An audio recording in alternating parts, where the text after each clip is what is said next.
All right, welcome. We're going to get started with topic 4.3 and 4.4. So if you look at the AP curriculum and what topic 4.3 and 4.4 are called, 4.3 is representing changes with chemical equations, and 4.4 is all about physical and chemical changes and differentiating between them. So they go hand in hand really well because at the end of the day, what we're doing is we're representing changes, whatever they may be, chemical, physical, simple, or complex. It doesn't really matter. We can represent them using the same set of tools we use for all kinds of changes. So we're going to look through a couple of different examples of changes and just represent them with every way we know how. So we're going to start with water boiling. Water boiling is water going from the liquid phase to the gas phase. So I've got a beaker right here that I assume is full of water molecules. So I'm going to start drawing water molecules, and they're going to be in the liquid phase. Now the liquid phase, I know, means that the water molecules are spread around. They're kind of unevenly mixed up. It seems like there's no real order because they're not in a latticework structure anymore. And this is all due to the fact that the connections holding them together aren't as strong as they were in the solid phase. So what I mean by connections is actually a term that we learned last unit. Connections are intermolecular forces, IMFs. I'm going to put inter in parentheses down here. Inter is a prefix that means between. So intermolecular forces are forces between molecules. Now water is a polar molecule. It's got a negative side and a positive side. The oxygen atom is the negative side and the hydrogen atoms are the positive side. So all of my negative charged sides of my molecules are attracted to my positive ends. So all of these oxygens are attracted to these hydrogen ends and vice versa. And we end up seeing that the water molecules, even though they're not as close as they were in the solid phase, or as tightly held, I guess is a better way of saying it, as they are in the solid phase, they are still held together by these forces or connections. Now, when water boils, what we see with our eyes is the formation of steam. We see the vapor. But we mostly call it steam. Now, if I were to collect this steam and I were to zoom in on what's going on at the particle level inside the steam, what I would see is that my water molecules are still there. They haven't disappeared. The difference is that they're no longer held together by those intermolecular forces. The connections have completely broken, or almost completely broken if we're talking about non-ideal gases. But for the sake of simplicity, we'll assume this gas is ideal, and that there are no more connections holding them together. So they can spread out even further than they were in the liquid phase, and their randomness increases because there's no intermolecular forces holding them together. We call water boiling a physical change for one very important reason. Before and after the change, I still have water. So a physical change doesn't change the properties of your substance. It doesn't produce a new substance. The identity remains the same because that chemical composition stays the same. What I mean by chemical composition is the atoms making up the molecules are bonded in the same exact way they were before. So these bonds I'm referring to intramolecular forces.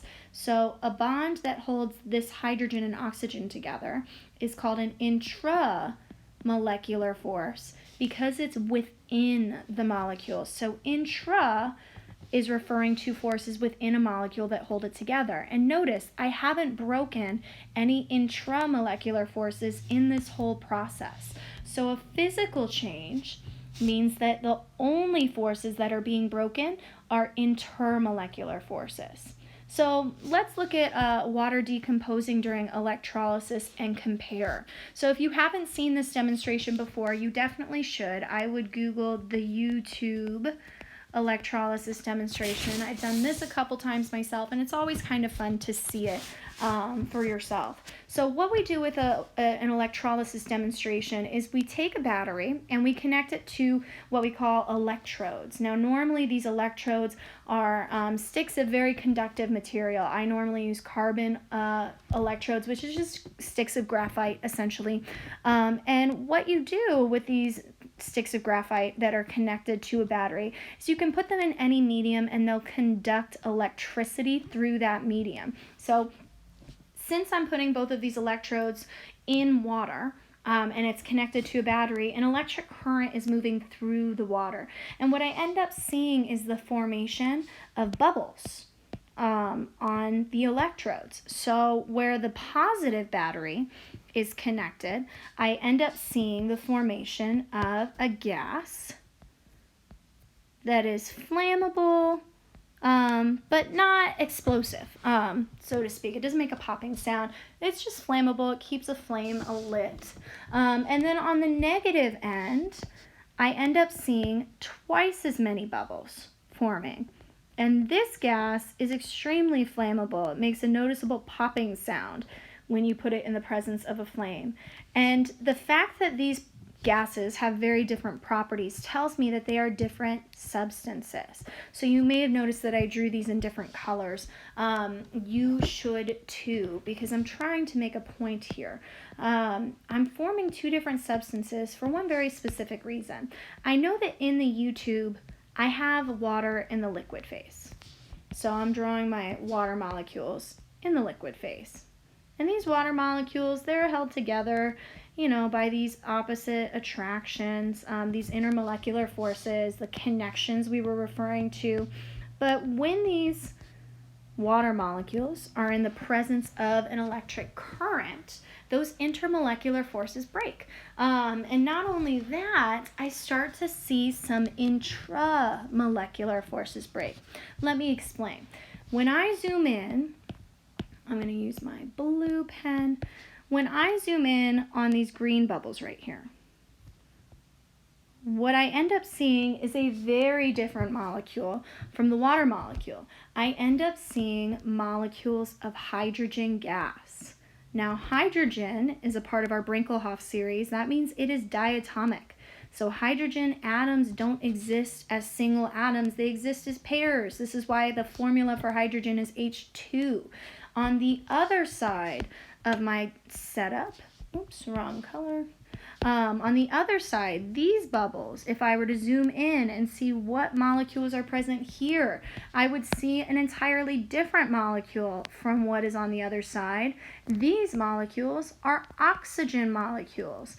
Oxygen is also part of Brinkelhoff, so it is also diatomic. So oxygen and hydrogen have very different properties from one another. They also have very different properties from water. And as I can see from my particle diagrams, they have very different structures. What was once holding together these water molecules, these connections holding the oxygen and the hydrogen together, they're not there anymore. They've been broken, and new connections have been formed holding the hydrogen atoms together and holding the oxygen atoms together. So I could classify this change as very different from what water boiling. This change is a chemical change. And the reason that it's a chemical change is because the forces that were broken here were intramolecular. Those bonds holding the molecule together, the bonds within the molecule, have been broken and new molecules have been formed, meaning that a new substance has been formed with its own new set of properties. So there's a lot of things we can see macroscopically that'll signal to our brains that we're looking at a chemical change or a physical change. But when we really talk about what's happening, on the particle level, a chemical change is one in which intramolecular forces have been broken. A physical change is when intermolecular forces have been broken. So this is a great representation using a particle diagram, but it took a long time and it took a lot of effort. So a simpler way of representing these changes is using chemical equations. So for example, with water boiling, I can represent this entire process using a simple equation. So before my change, I started with water molecules in the liquid phase. And then I applied some heat, I added some energy, and those water molecules went through a change. I'm going to represent that change with an arrow. And when that change was complete, what I ended up with was water molecules that were no longer in the liquid phase. They were now in the gas phase. Now we can see very clearly in our equation that this is a physical change because I have the same substance before and after. This is an indication that my intramolecular forces have not been broken because I still have the same chemical composition. I'll see something very different for water decomposing. Before electrolysis began, I started with water in the liquid phase. And then I attached a battery, I ran an electric current through the water, and it went through electrolysis, a very significant change. So I'm going to represent that with an arrow.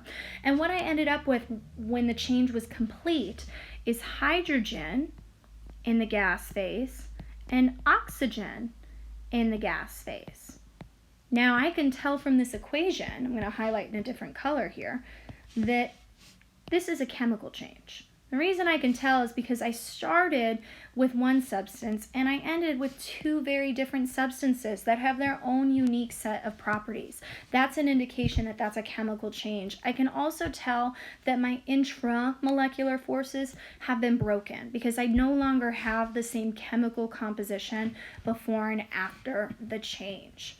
So let's take this understanding of chemical and physical changes and apply it to a little bit more of an ambiguous example. We've got sugar dissolving in water and salt dissolving in water. And you may remember in your general chemistry class that solubility is a physical change. So sugar dissolving in water, we can say right off the bat, this is a physical change. But we're going to go ahead and justify why is this physical in terms of our intermolecular forces.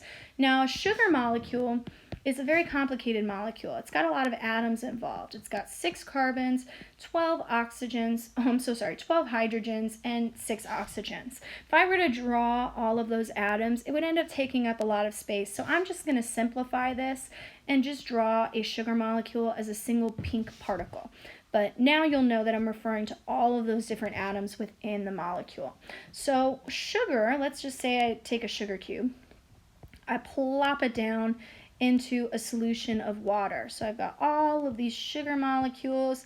They've got a lot of intermolecular forces holding them together. That's why they're in this latticework structure. They're very sturdy and stacked because they're held together by connections. Boom, skadoosh. And then outside of the sugar cube, I've got my water. And water, we know, is oxygen and 2 hydrogens. And this water is in the liquid phase, while we're referring it to it as water. So the connections holding the water molecules together are still present as well. They're just not as strong as the connections holding the sugar molecules together, which is why they're not in the solid phase. Now, the movement of the water molecules is going to produce movement in the sugar molecules. And what's going to end up happening is that these sugar molecules are going to get tossed around and jostled around. They're going to move, and those connections holding them together are going to break. And we're going to see movement throughout the solution. They're going to spread out as these connections break. I'm trying to move just the sugar molecules and not the connections, holding them together. Fantastic. So these connections that were once there are no longer there. They've been broken. The water molecules with their movement have allowed the sugar molecules to move and spread out as well. They've been separated when they were once held tightly together. So if I look at my before and after, I think about what I'd had before, since I've just kind of changed everything around, the only thing that has changed are the intermolecular forces. What was once there is no longer there anymore. The sugar has spread out. But I can clearly see that none of my intramolecular forces have changed because I still have the same chemical composition. I still have water as H2O, and my sugar molecules are not any different than they were before they were dissolved. They're still the exact same composition. So if I wanted to represent this as an equation, I could represent what happened to my sugar by saying I had C6H12O6, and it was a solid. I had a nice cube of solid sugar, and then I put it through a change, dissolved it in water, and I ended up with still C6H12O6, but this time it's no longer a solid anymore. It's not really a liquid. It's actually what we call aqueous. It's dissolved in water. So I can abbreviate that by saying AQ. So this would be a chemical equation that accurately represents what happened. And I can tell that it's a physical change because I have the same substance before and after. None of my intramolecular forces have changed. Now let's look at salt dissolving in water. So before I get too ahead of myself, I'm going to talk a little bit about salt. Salt is sodium chloride.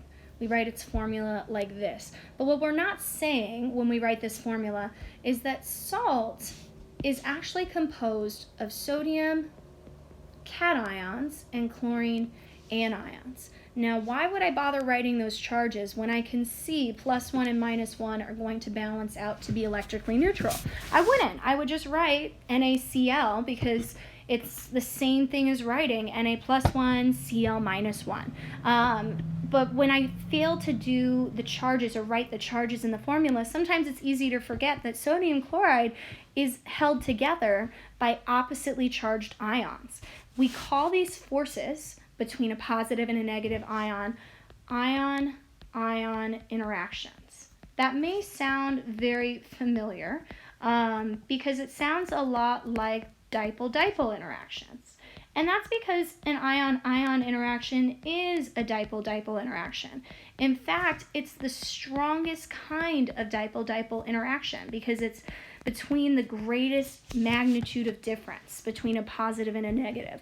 A dipole-dipole is between a weak positive and a weak negative. Ion-ion is between a strong positive and a strong negative. So that interaction is much greater. So I wouldn't call the forces holding sodium ions and chlorine ions together intramolecular forces. I would call it intermolecular forces. Because dipole-dipole interactions are intermolecular forces. And it's interesting too because sodium chloride, you may remember, we don't call it a molecule, and that's because it's not. We call it a formula unit. Because it's not held together with covalent bonds. In order to be a molecule, there needs to be the presence of intramolecular forces, which are covalent bonds, and there are none here. So sodium chloride is just simply a formula unit. This is our lowest repeating pattern that we see in table salt, is 1 sodium and 1 chlorine. So if I were to draw in a simple picture, maybe what some salt looks like when I first add it to my solution, I would see that there's just an alternating pattern, positive, negative, positive, negative, positive, negative. There's a 1-to-1 ratio between sodium and chlorine. That's what my formula unit is telling me. And if I put it in water, I would still have water molecules that are in the liquid phase. 2 hydrogens, 1 oxygen. They're polar still, so they do have a positive and a negative side to the molecule, where the negative side is on the oxygen side and the positive side is on the hydrogen side. Now, there's a reason I'm talking about the polarity of water, and that's because there's going to be an attraction between those water molecules and our ions in sodium chloride. My negative chlorine ions are going to be attracted to the positive end of water, and my positive sodium ions are going to be attracted to the negative end of water, and I'm going to see them disassociate. I'm going to see them spread out and reorient themselves so that they're near the dipole of water that they're most attracted to, and I'm going to end up seeing a solution form where I have sodium that is completely dissolved, or I'm sorry, sodium chloride that is completely dissolved in water. Now, I drew kind of a lot of ions, so it's getting kind of cramped here. I'm going to try to spread this drawing out so that it's still realistic. Let's see, move some things around here, make sure everything is oriented right. It's not perfect, but it'll do for now. It'll do for now. So this is what my image or my particle diagram should look like for salt dissolved in water. Now, the connections between my positive and negative sodium chloride ions, there's still a connection. There's still forces going on, just like there's going to be repulsions between a positive and a positive ion. But there's really also these connections between my positive and negative side of water and these ions, which is what I'm drawing here with these dotted lines. There's connections between a lot of these opposite charges. Let's see. Yep. And there's still, like I said, going to be attractions between the ions. But the only thing that's changing, what I'm trying to point out here, the only thing that has changed is intermolecular forces. I haven't broken any covalent bonds. I haven't changed the chemical identity of anything yet. So this is technically a physical change, because the only bonds that have been broken or forces that have been broken are intermolecular forces, IMFs. Now you may be wondering, well, what the heck? That seems like, more of a chemical change because salt is breaking apart, right? Well, when I write my chemical equation for this process or this change, I'll represent sodium chloride with this formula that I have, NaCl, and it's a solid, right? But remember, this is still just sodium plus chlorine minus in the solid phase. These two equations, these two formulas are equivalent to one another. They're the same thing. So regardless of how I represent it, I'm still talking about the same thing. So my salt goes through this change, right? And at the end of the change, what I end up with is sodium ions that are dissolved in water, which are aqueous, and chlorine ions that are dissolved in water, which are aqueous. So have I really changed the chemical composition of anything? No, not really. This is still physical, because before the equation or before the change, I have sodium and chlorine ions. And then after the change, what do I have? Sodium and chlorine ions. So this is still a physical change. So hopefully this was clear and helped explain maybe that question you've always had about why exactly is dissolving a physical change and not a chemical change. So let me know if you have questions, and I look forward to hearing back from